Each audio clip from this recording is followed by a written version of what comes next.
So one time I was talking with a friend. This friend was asking me for advice. I don't remember what exactly was the advice about. But then I was telling her that, you should work with some mantras. You should like repeat this, repeat that. And I was telling her some examples of mantras. And of course I was telling her like, repeat, I am love, I am light, I am life, I am powerful, I'm strong, all these things. And then I said, I am God. And then she was like, okay, I like all of them, but maybe saying I am God is too much. And I asked, why do you think saying I am God is too much? Like, yeah, it sounds like a little bit selfish or egotistical. Like, okay. And I don't know. I'm pretty sure this has something to do with how religion has portrayed it. The information, the document that we have absorbed from all this, right? But that there's like, it has to be a separation between us and God. And I think, like, sadly, most of the people think the same. Like, if they are, especially a lot of Christians or Catholic people, the first thing that they will come up with is saying, Jesus was God, because it's like the strongest or the most powerful form. Character, like that is related to God or to religion, no? But I think a lot of people don't realize that what Jesus was trying to say is not that he is God and the only one. He was trying to say that I am God in the same way that all of you are God. Right? Yeah. What do you think about this? Yeah, I think where people get this wrong is, and you said it right, especially with Christianity, that God is something so unreachable for most people. And I think it's not a good thing in terms of how they teach this to us from a very young age, that God is, as we little children might imagine, up in the skies or up there, up in the heavens, when I think the big difference is, and what I later realized, is that God is not something that we have to reach or find. God is something that we have to tap into, and it's already within us in the form of love, in the form of so many wonderful things, creation, for me specifically. And when you realize that you don't even have to say that I'm God, because everybody's God, and it's like one eternal thing. It's hard to put it in words. But I would say tapping into it is how I feel is the most reachable. Right. Yeah, and a lot of people actually really feel that saying I am God is something wrong. But I think it's important that more and more individuals start to, like you say, to tap into that, because I was explaining this to someone else. I love to start debates and discussions on internet, especially on Facebook, and sometimes I comment in these posts, and of course people reply to me, and it's like, there are especially a lot of people who are like very close to religion, to Christianity and stuff. They say like, they always argue that you need to recognize God. You need to recognize Jesus as God, as the only Savior, blah, blah, blah. And I think it's, of course, I'm pretty sure they have this message with the best intentions, but I think it's a little bit wrong the way they have it, because again, Jesus, of course, was a real person, like it was Buddha, like it was Moses, like there are so many ascended masters. But Jesus didn't create Christianity. Jesus didn't come to say, I am creating a religion and you have to follow it. No.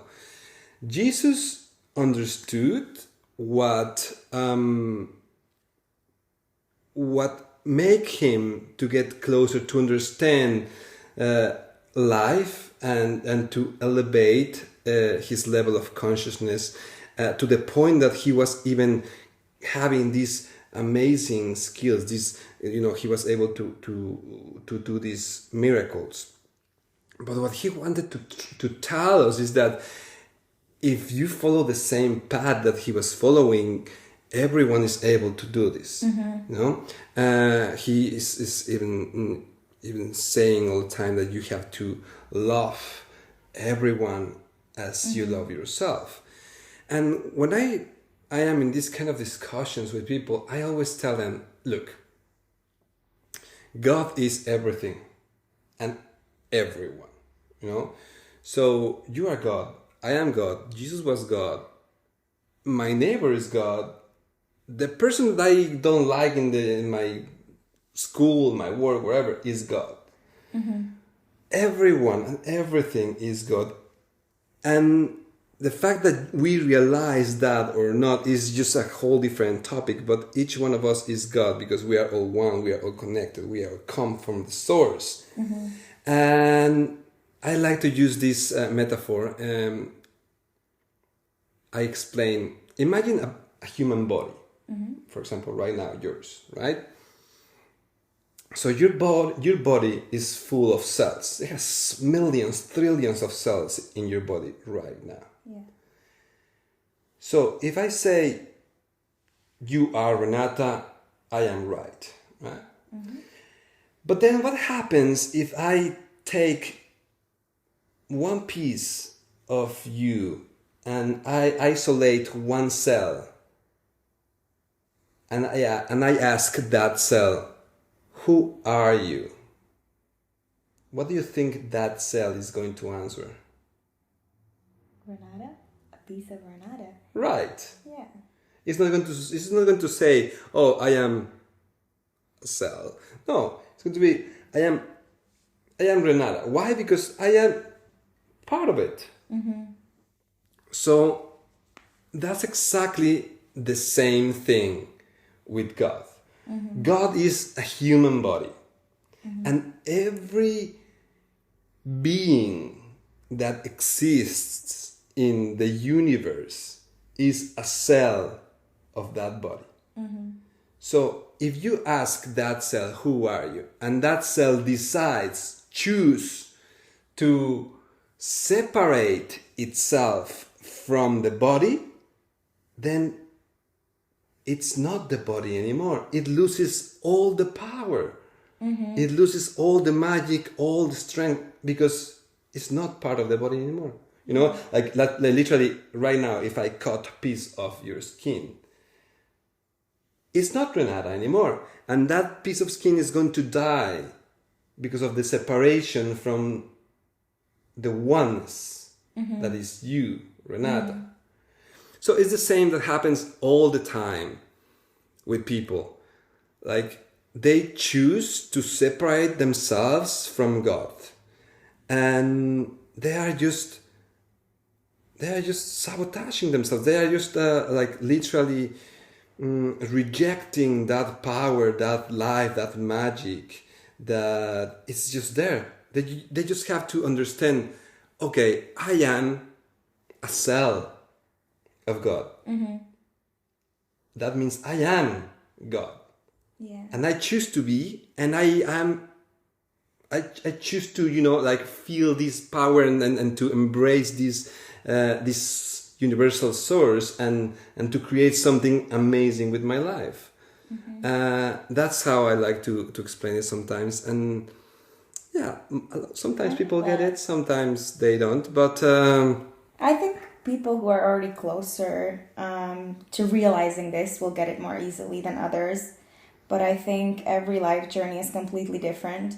We come here to this earth, and I think realizing that we are God is part of this human experience. And whether it comes at an early age or in the last years of our lives, that's the journey that we have to walk on. And it's also depending on the different experiences that we have, different traumas, how we work on our consciousness.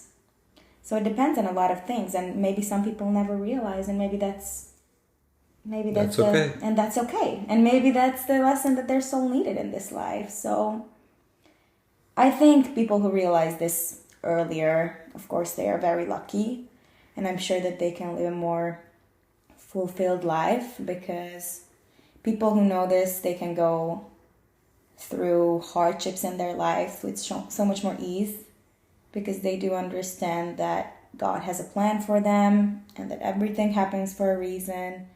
They understand their life purpose, and they go with the flow, basically. Right. Yeah. Right? Yeah, that's so true. Everyone has their own process, their own time, divining time. You know? And some people will get it, some people won't, and that's exactly how it should be. It should be. And if you think about it, as your friend was also like telling that she thinks that it's too big of a thing to say God. Well, she was probably looking, for answers. Probably the conversation came up because she was maybe going through some hard times, and these affirmations were the ones that you recommended to her. Well, I think that it is the hardships themselves when we first start to ask ourselves these questions. And the hardships are the ones that lead us to later realizing God within us. I'm saying this from personal experience, that I know that when I was there, when I felt the most lonely, was when I actually could feed into that loneliness and be there present with God in silence and hear Him for the first time in me. Yeah. So it is important. And of course, you can find God in the joyful moments as well. So there are many ways. That's true. And well, the funny thing about all of this is that at the end, whatever we choose to believe, the universe will give us proof to believe it even more. No matter what, So like if we choose to believe that the moon is made of cheese, the universe will give us more and more evidence to reinforce our belief. And if we think, if you believe that the moon is made of steel, it will be exactly the same. And two people can have, different ideas. One is going to think that the moon is made of cheese, and the other one is going to think that the moon is made of steel. And both we will have evidence in their own life from the universe to reinforce their ideas. And that's just amazing. That's just crazy. This is the power of belief, the power of what you think is true. Yeah. It's really, you have the power for that. So applying it to believing what is God or who is God. If you choose to think that God is something unreachable, completely out of you, and your life is just in autopilot and going as some kind of random thing happening, well, perfect. Then that's how it's going to be for you. But if you want to choose to think that you are the creator, you have the power, that God has, because you are God, and you choose to use that power to create a beautiful and amazing life for yourself, then that's going to be truth for you too. Right? And again, there's no right or wrong. Oh. I think there's beauty on both sides. There's beauty in, of course, thinking about God as someone up there, someone mighty, praying and asking for guidance, and then also listening to your inner voice, listening to your inner God. I guess it's also a matter of preference and what works for whom. Right. The only problem about when people separate themselves from God is like, sometimes I feel like because of that separation, they start to blame. You know, they get into the victim mode, and it's like, oh, why is this happening to me? I didn't do it. Because they see that, you know, the creator is completely separated from themselves. So they are not ready to get to be responsible or be accountable for what they have created in their lives, and because of that, sometimes, of course, bad things happen in life, and people blame God.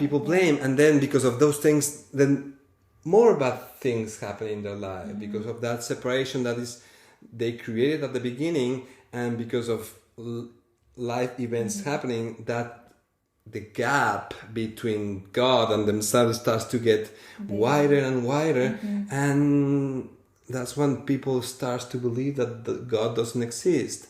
God is not real. If God will be real, why this is happening to me? Why this is happening to her? That's because that's separation. Right? I haven't thought about it in this way, but you're right. You're completely right. Yeah. Well, I don't know if I'm right, but that's what I choose to believe, and it has served me, and I prefer to think that the power is within me, as me being a part of God, than seeing this power out there, far from me and unreachable. I prefer to see it like in the first way. Yeah. I love it. Well, it was a lovely conversation. Thank you so much. Thank you too.